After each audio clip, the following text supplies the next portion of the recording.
Essential tips for writing an IELTS discussion essay. Number 1, underline both sides in the essay question. A lot of students read the essay question too quickly. They're too keen to start writing their essay. Don't rush. Planning is important. So underline each side. If you can, it would also be good to write each side separately on your question paper. And that way you've identified the two sides very, very clearly and you won't go off topic at all. Next is to think about your opinion. You need to decide if you agree fully with one of these sides. If you don't, then you probably have a specific opinion. That's the balanced view. Number 3, if you have a balanced view, it does not mean that you agree fully with both sides. That's not possible when you give an opinion in IELTS. IELTS need to have a clear opinion, a position. So never agree fully with both sides. It's all about saying that it depends on the situation. So young children one side, older children another side. Or, for example, you might agree that in poorer countries they should do this, or in richer countries they should do that. It's about presenting a clear position depending on a situation. So be careful when you're writing that specific opinion. Number 4, you've got to plan your supporting points. Do not start writing your essay after you've decided your opinion. Make sure you've got your supporting points planned. You know how much you're going to write for each body paragraph, and you will know how many body paragraphs you will have. So that means you know how many supporting points you need. Think about it, plan it. That is the reason why a lot of students make mistakes in their essay and it takes them so long to write, because they haven't planned supporting points enough. Number 5, the next thing before you start writing is to think about paraphrasing. This is for the main points, so for each side.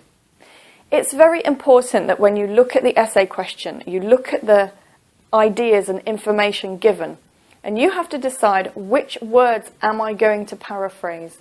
You do not need to paraphrase all words. Paraphrasing is about making a choice. Some words cannot be paraphrased in English. English has a limited number of words, so think about your paraphrasing carefully. And again, you don't have to change the word, you could change the word form instead. So plan your paraphrasing and be careful. Now let's have a look at some tips for the structure to remember the options that we have available. Tip number 6 is all about the structure of your essay. You could have 4 body paragraphs when you agree fully with one side. You have your introduction paragraph and you have your body paragraphs. You have one side and you put your opinion with one of the sides that you agree with. Then you have your conclusion. If you have a specific opinion and you don't agree fully with one side, then you're going to have 3 body paragraphs. You have your one side, the other side, and your opinion separately to explain it in more detail, because the points will be different.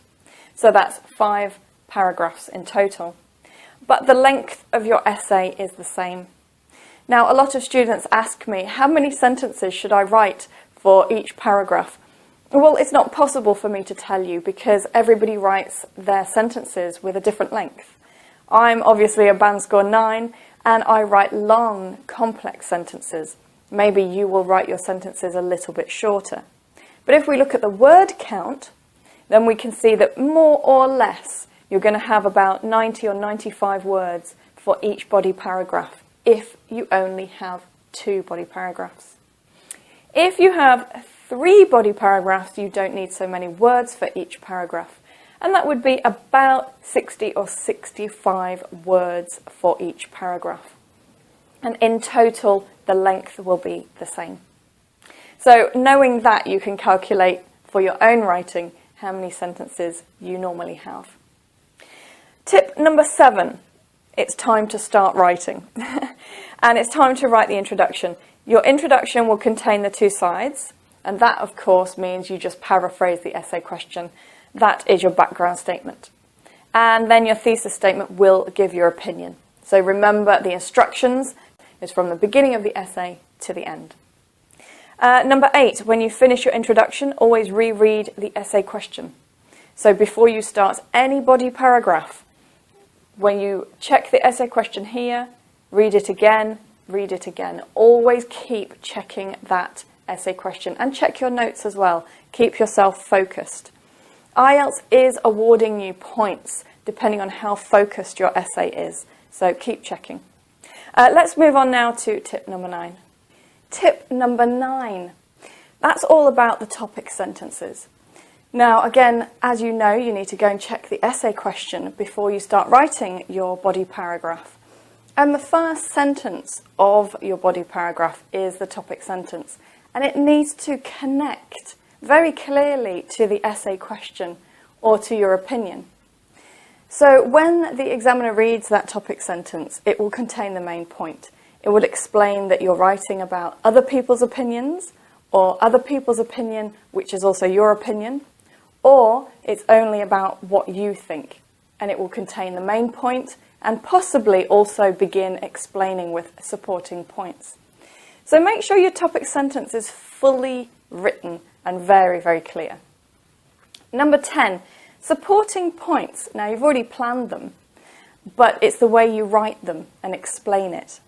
You are using your supporting points to explain why people have their view, why people believe in that.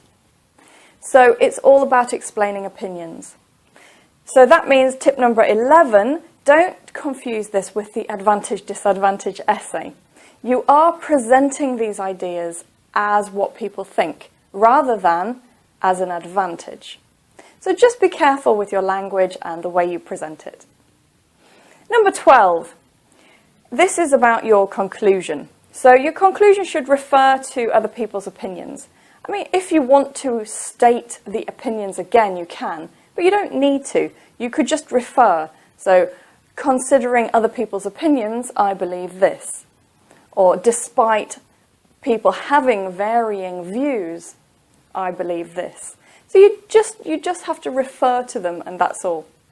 And your conclusion, the main information in your conclusion will be your opinion. So restating your opinion. And make sure you keep it very focused as well.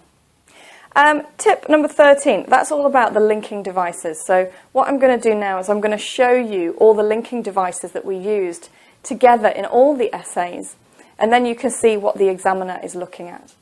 Here's a list of linking devices and signposts that we've used in this essay to help connect ideas together and to help the reader understand what information we're giving. So in the introduction, we used although, and that's when we were presenting the two sides. And we used in my opinion as a signpost to help the examiner locate our opinion quickly and easily. It's very important that the examiner can do that. In body paragraph 1, we used on the other hand, in other words, consequently, for example, furthermore, and in order to. Now that's a lot of linking devices, but they were used naturally. That's the most important thing. There is no particular number of linking devices. You can see that in the next body paragraph, on the other hand, so another reason, has very few linking devices. Again, that's quite natural and normal. So don't try to fill your writing with linking devices. Just use them when they're appropriate.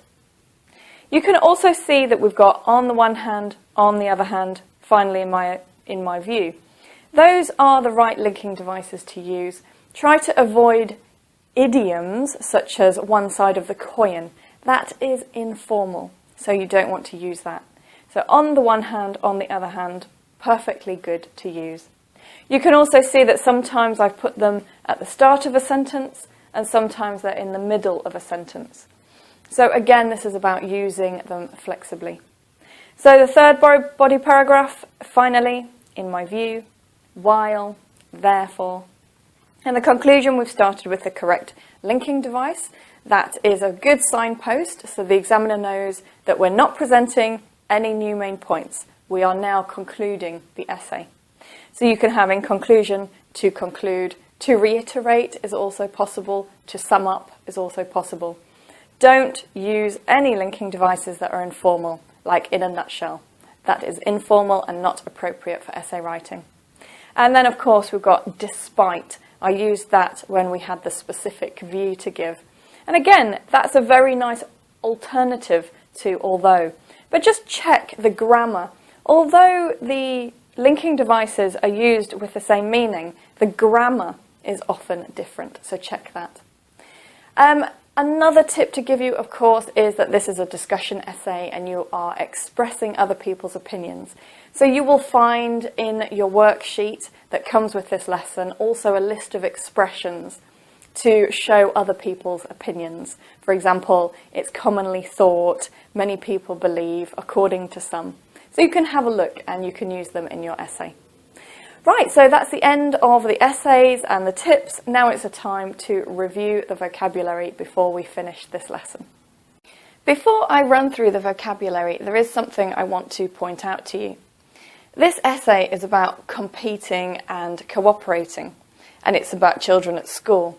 So that means that the range of vocabulary is quite limited and not particularly advanced or technological. If you had, for example, the topic of global warming, there's so much vocabulary you can put in that's very technical. For example, you can talk about the greenhouse effect, you can talk about the atmosphere, ozone layer, rising temperatures. There's so much more vocabulary for some topics, but not for others. So I want you to understand that the vocabulary you use in your essay must be appropriate for the topic. You can't suddenly fill your essay with high band score words that are not relevant for the topic. Now, I've seen a lot of doctors particularly do this.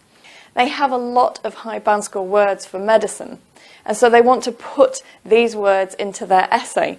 But of course, unless your essay is about health, you shouldn't really be using them. So the language that we've used in this essay, although it looks quite simple, it is relevant, it's appropriate, and it is band score 9. And remember, your vocabulary is also scored based on how accurate you are. So the more mistakes you make, the lower your band score will be.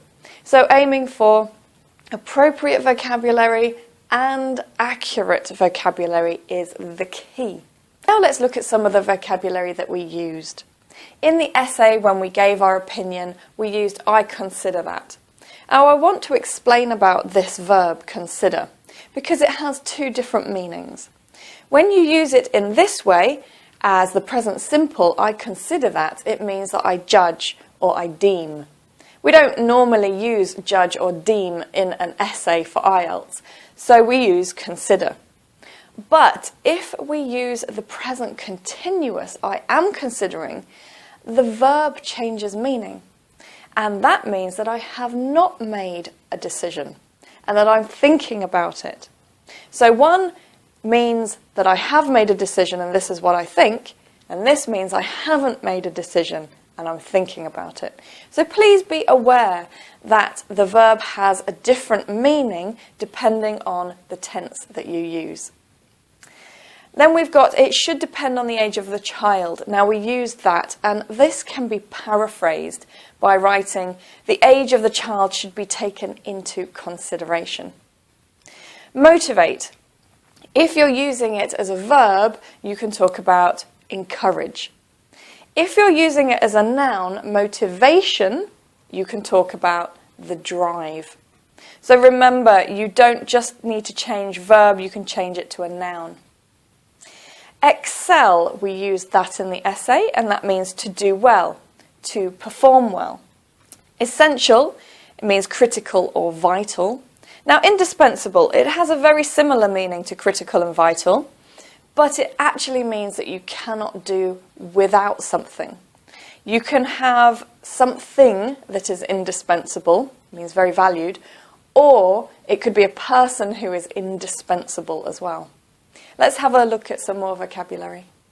In the essay, we looked at what schools should teach. Now, if we change the subject of that sentence, we also change the verb. Schools should teach, children ought to learn. So that's a very nice way of paraphrasing. To work alongside someone means to work side by side with that person. Confrontations could be paraphrased as disagreements.